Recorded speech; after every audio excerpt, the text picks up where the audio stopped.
The information provided on this podcast is for general informational purposes only and is not intended as a substitute for professional medical advice, diagnosis, or treatment. Always seek the advice of your qualified healthcare provider with any questions you may have. Never disregard professional medical advice or delay in seeking it because of something you have heard on this podcast.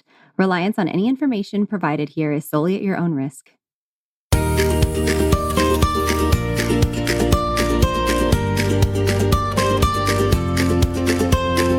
Welcome to the Birth Baby Podcast. Each week, you'll find guidance, encouragement, and practical tools to support you through pregnancy, birth, and the postpartum journey. I'm your host, Ciarra Morgan, a certified birth and postpartum doula, hypnobirthing educator, and pediatric sleep consultant. I'm also the owner of a doula agency in Austin, Texas, and the founder of the Birth Baby Academy, where I offer classes for both parents and birth professionals. Thanks for being here.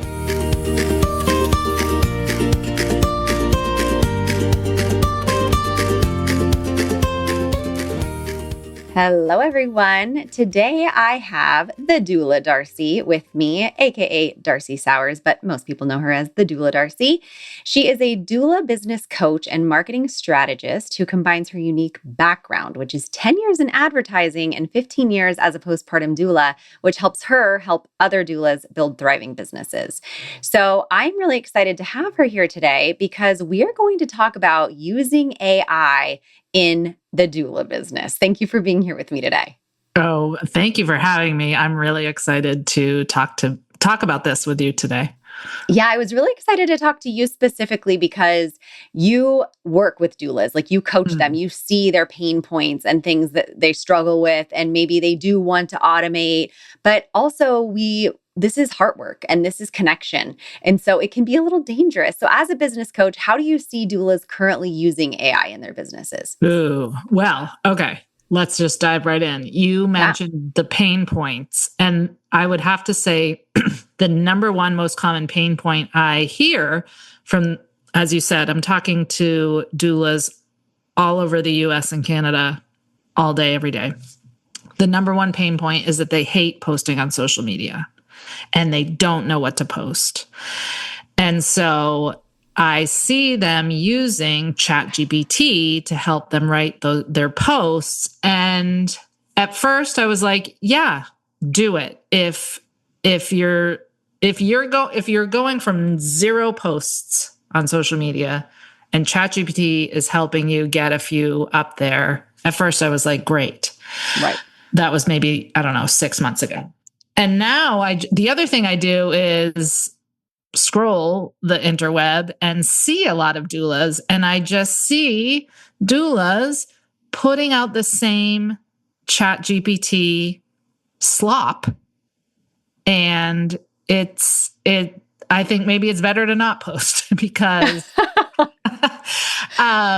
first of all, you have on a marketing level, you have to stand out from the other doulas in your area. I talk a lot about collaboration over competition, but I mean, at some point, people are going online to look around at all the doulas who are available and choose the one who they connect with. If you're all writing like robots, or if you're all putting up content that a robot wrote, first of all, there's no way to know the difference between any of you. Second of all, at the end of the day, I always kind of joke, like, people are hiring us to be their doula. They're really, if this is their first baby, they're thinking, this lady's going to see me naked. This lady's going to come into my home. This lady's going to sleep in my guest room 6 nights a week for 3 months. Like, they want to know you. And so you can't put out a bunch of ChatGPT, boring drivel that everyone else is doing and expect to get hired. Yeah. Go ahead. Except what? Expect to make that authentic soul level. I always say, hiring a doula, what I tell people interviewing for my agency is, interviewing a doula, it's kind of like dating. You have to talk to a few and see who you have a spark with, a connection with. And that's a very human thing. and ChatGPT content just gets in the way of that, for sure. Yes. I have seen my doulas on my team or the ones that I mentor, because I also train doulas outside of my agency. The places that I see them using it is they don't know how to reply to text messages effectively. Like, oh, did I get the information right? Or I don't want to sound dumb, like early on in their care. And they'll be like, hey, I have this, my client's doing X, Y, and Z, and they want mentorship on it. And they're like, what do I say? And I'll like, okay, well, show me the conversation. And so they'll screenshot me a few rolls of their text message thread. And so I've had quite a few times where I'm like, okay, I just am going to ask this question and don't get defensive. Did you use ChatGPT to write that response? And there aren't like they've taken out the long spaces or those dashes. Like it's not that. It's the regurgitation of information that just seems like you didn't write it. And so it's like, I'm so glad you asked that question. Like it says that kind of stuff, And I'm like, this is hard work. They hired you because they liked you.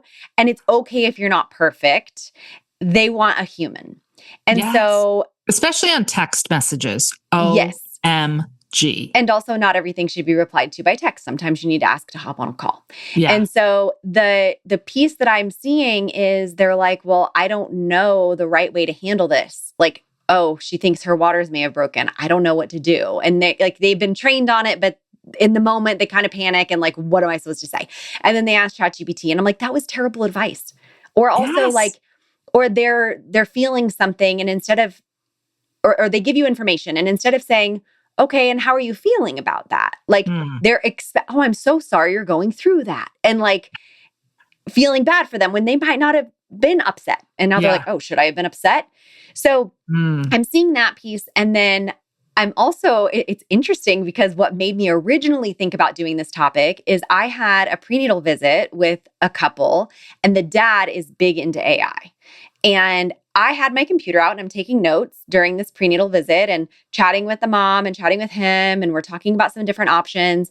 And she got up to use the restroom and basically he told me that the way that I was doing things was inefficient. It was impersonal because I was sitting there typing on my computer, which I'm writing notes so I remember them later. Yeah. And that really I should just level up and get one of those little things to put between us that hears what we're saying and then transcribes it for me and that will do automated tasks for me. For example, I said, I have a podcast episode about the safety of out-of-hospital birth. He goes, you could say that and your AI could just know to go send that article or that episode to them. And I'm like, it could.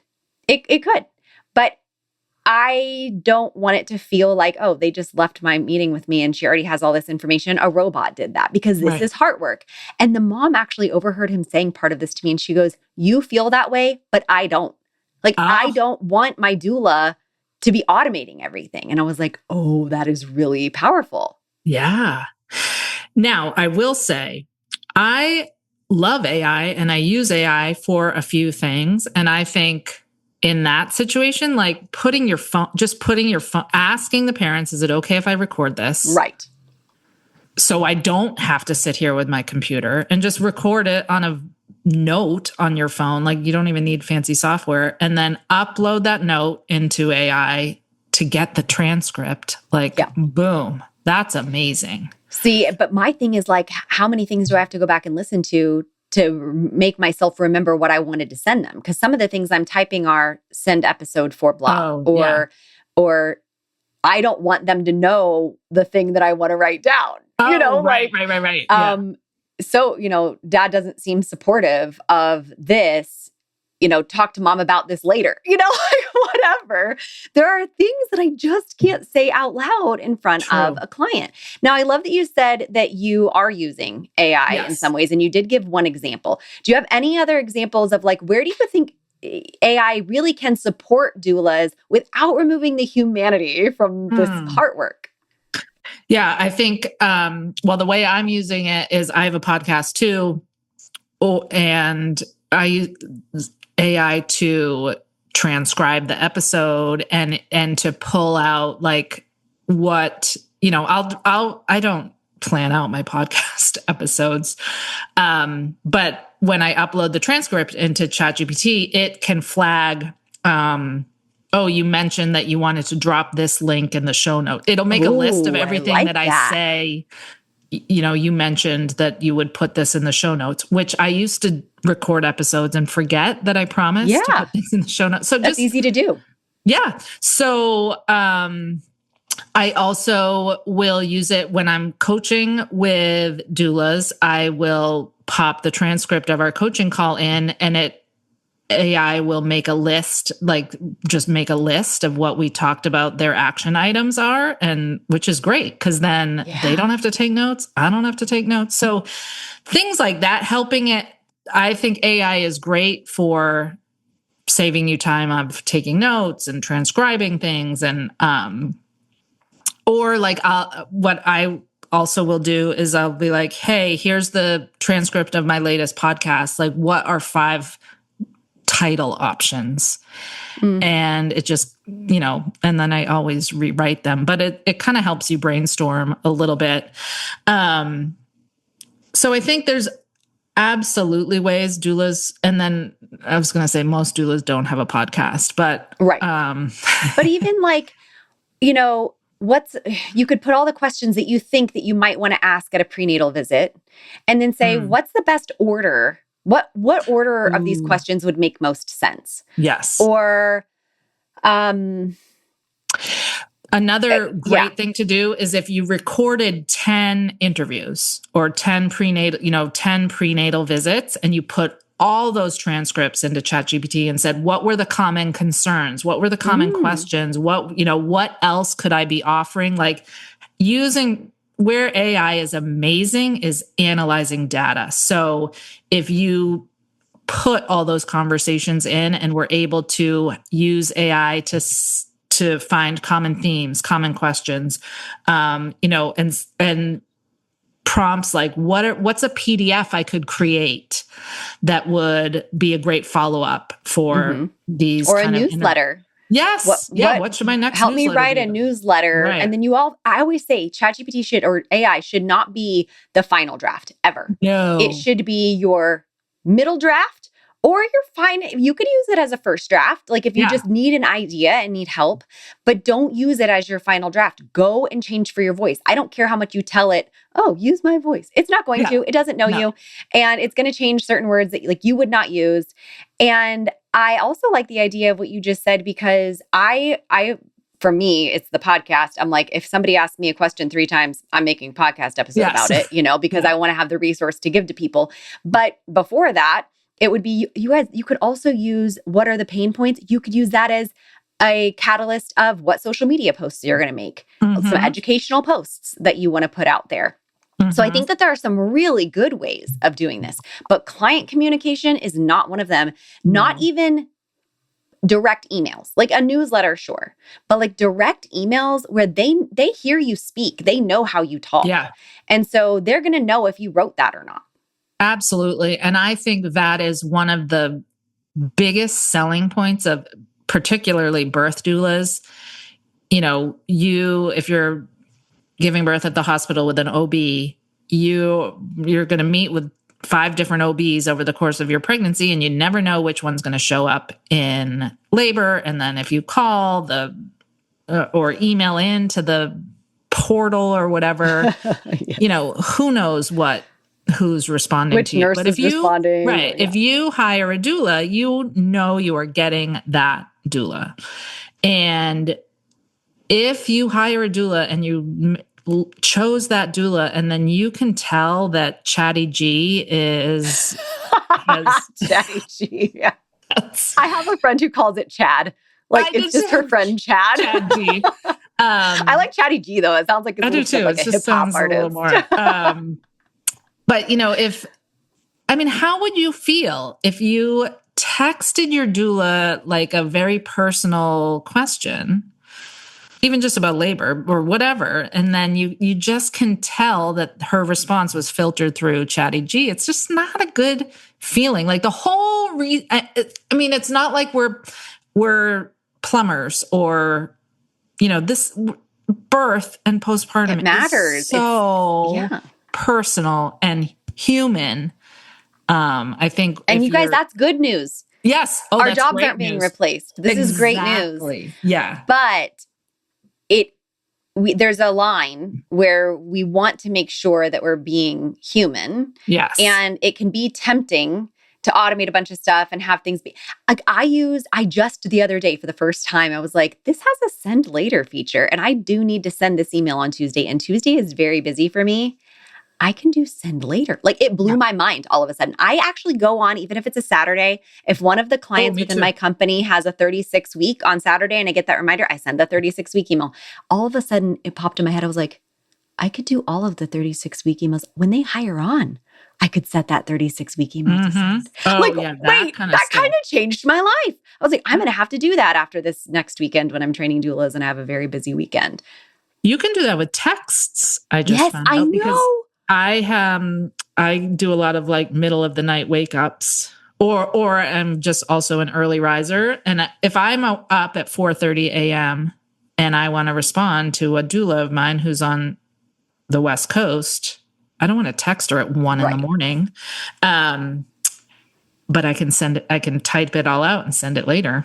Yeah, because I don't want to forget. I am going to forget. Yes. Like I need to do it right now. Exactly. I actually this morning at 7:56 a.m. sent a text. I wanted to send it later and I hit send instead.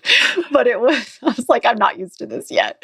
But it was to somebody that's going to be in my class tonight. And I just wasn't sure if she's coming in person or on Zoom. And I wanted to make sure she had everything she needed. And I was like, dang, fail. Like I'm still not used to it. But I think that we don't have to keep up with the Joneses in the AI department, guys. Yeah. So what would you say, like, what truly grows a sustainable business? That is a loaded question, but like, other than AI, what really actually do they need instead? I want to actually just say one thing that I just thought of, where I think it is a good idea to put a response through the ChatGPT filter. Yes. And we've been, in my membership, this has come up a few times, my Doula Village, where if a client is questioning a contract thing or a client has done something that makes you angry, we'll type up a response and then put it into ChatGPT and say, could you soften this? Like that. Yeah. That is a great way to get some ideas, or to deal with like sticky contracty questions, like, or, maybe put this into ChatGPT and say, make it sound like a lawyer wrote this, like make this be legally sound. I know ChatGPT is not a lawyer and it's terrifying. They're not a doula or midwife. I had an attorney tell me, he's like a senior attorney. He was like, I'm so glad I'm not a junior attorney in these days. He's like, they're having a really hard time because people just use ChatGPT. And I'll tell you, even as a sleep consultant, I have people say, which is really funny, they'll be like, they used me for 2 weeks, maybe a year ago. And then like now they're maybe wanting to drop a nap. And so they asked ChatGPT what to do. And then they'll reach out to me though, because people don't fully trust it. And they'll say, hey, can I just do like a 45-minute refinement call with you guys? Because I got some information from ChatGPT, but I want to make sure I'm not screwing it up and like that it was really right. Because it could be a nightmare. Like it could totally not be right. And also that personalized touch of like, I know their baby. I know their family's routine. And like, there's so much more information than just something basic. I also want to point out, I know that people that are neurodivergent can sometimes feel like they have a harder time with this communication. And I know that ChatGPT and AI are really good resources for them to be able to put thoughts into concise, like maybe they kind of went on a ramble and they're like, can you make this more concise for me or something like that? Absolutely. But please, again, don't let it be your final draft because the person on the receiving end feels it. I've been on the receiving end of it and it feels very impersonal. And if you're paying somebody for something, it feels like, well, I could have just asked ChatGPT myself. Like, why did I pay you? Yeah. Oh, I'm so glad you said that because I actually have 2 sons who have dyslexia. So, I'm like, oh my God, put that through ChatGPT to fix all the spelling mistakes. Like that's so, I mean, it's truly so helpful for so many people. Yes. But I also had a doula that I'm coaching and she's like, hey, I hired this firm to write these blog posts for me. Just wanted to see what you thought. And I wrote back and I'm like, they didn't write these for you. ChatGPT wrote them. I would do not pay. I'd be so mad. I would be too. I was mad for her. I'm like, you get your money back. Like this, you could have done this yourself in ChatGPT. And then B, please don't use these blog posts because they were so obviously written by ChatGPT. And I'm like, it just blends into everything else that's online. You have to write like a human and stand out especially it's boring. It's so they're not going to read it. They're going to get one paragraph in and go, they're going to move on. Yeah. The point of a blog post is to draw people to be reading that. Exactly. Yes. And getting to know you as a doula. So like, you've got to let your personality shine through. So, yeah. Side note, my daughter just graduated college and we were at the graduation and the president of the college got up and gave a little speech. And I turned to my other kids and I was like, AI wrote that. I can just tell by the way. And I'm like, that's embarrassing for the college, a college president, university president. I just recently saw there's like people are up in arms. I guess they are being booed on stage at these college graduations because so many of the people doing these speeches are talking about using AI, like how AI is the future. And all of the students are booing it because they're like, what, to take our jobs? Like they don't like it. Yeah. But also think about, I mean, I'm hearing stories of colleges saying that people are using AI so much and then people are graduating and not actually having learned anything. Like they're literally just checking a box and having ChatGPT go through college for them. And I don't want to have a doctor or a therapist or whatever that graduated during that time. Like that's kind of terrifying. Yeah. Yeah. Oh, I know. If you're someone who did it the right way, you're like, great. Now they're kind of watering down, everyone thinks that I maybe got through that way. Yeah. Or, well, I mean, your story of doula trainees that are asking ChatGPT to solve like birth issues, like that's terrifying because why do we think these robots know more? Yeah. I'm going to do another episode with a postpartum doula about how parents are using AI because we're seeing it. We're seeing it in the birth room in a hospital when they're being given a recommendation and they ask the doula and the doula is like, that sounds normal. And here are some other options. And then the parent like runs it through chat to see what chat says and like have it be a 3-way conversation. And then they'll defer to chat. It's because they think because it's a robot, it's right. Right. Which is it's scary. Really terrifying. Yeah. Yeah. So, okay, back to my old question. I think this was great. I love this so much. So what does it actually take? To build a sustainable business? Yeah. It actually takes, it's funny because I was thinking about this morning. It actually takes you going out into the world and doing excellent work.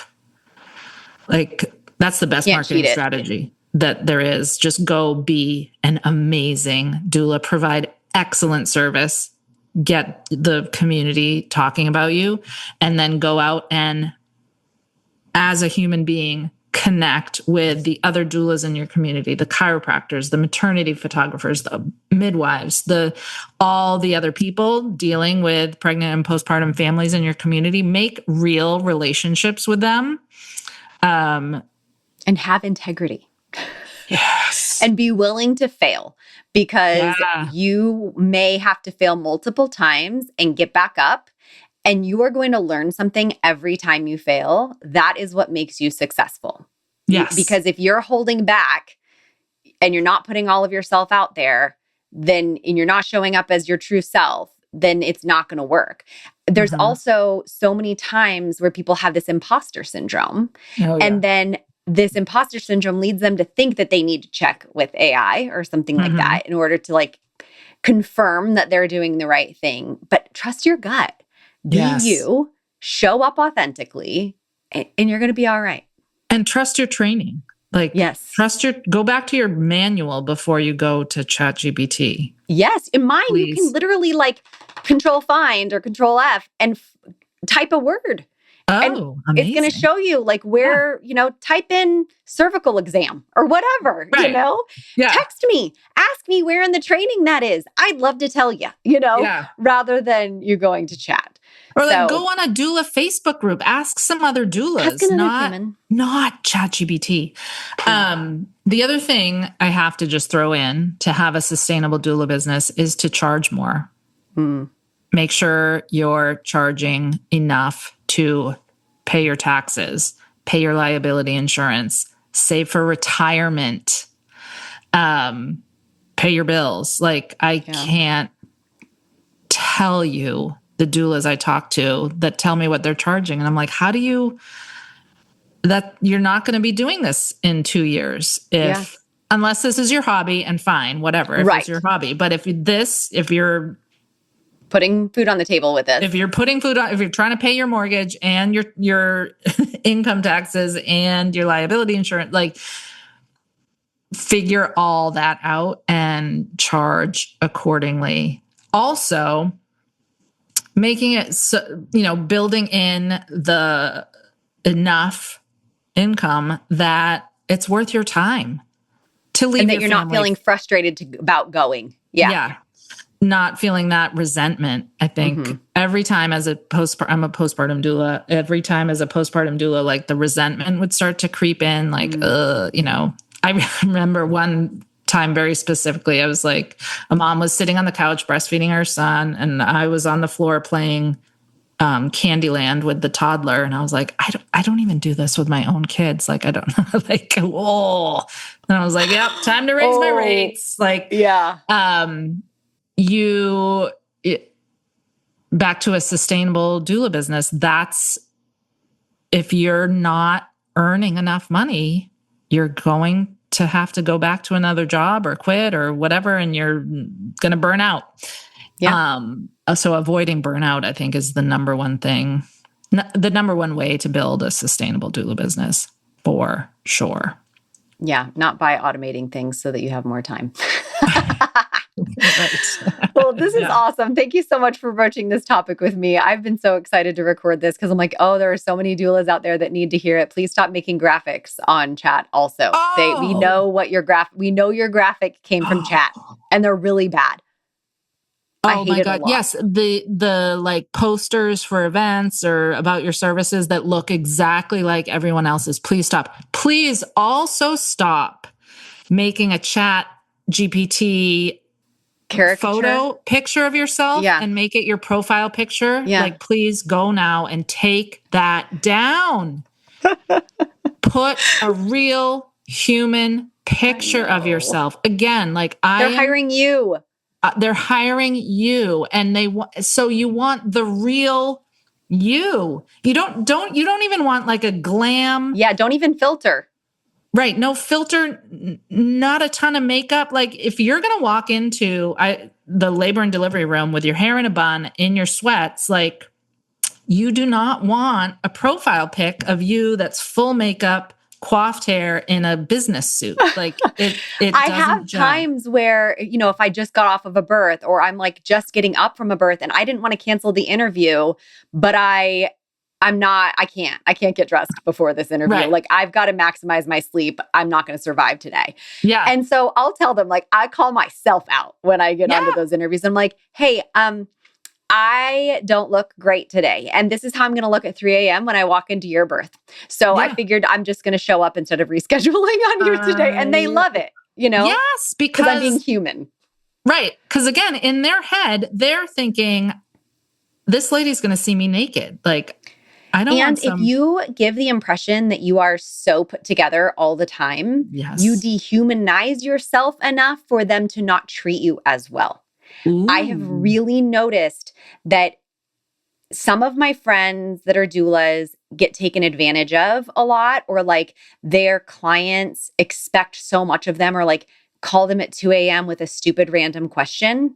And I'm like, absolutely not. Like, my clients don't do that. They would never do that because my clients really care about me as a person and they want me to sleep. Yes. And so the more you humanize yourself, the better you will be treated by your clients because they see you as another person rather than someone serving them.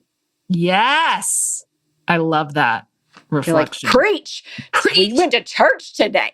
Yes. This is awesome. Okay. So tell people how they can find you, especially other doulas that are like looking for mentorship, and the doula village that you have. My doula village is so amazing. So tell people how they can find you, and I'll also put it in the show notes. Sure. So best thing to do is head to my website, which is thedoulardarcy.com, or Instagram. I love Instagram, to be honest. So shoot me a DM on Instagram at the Doula Darcy.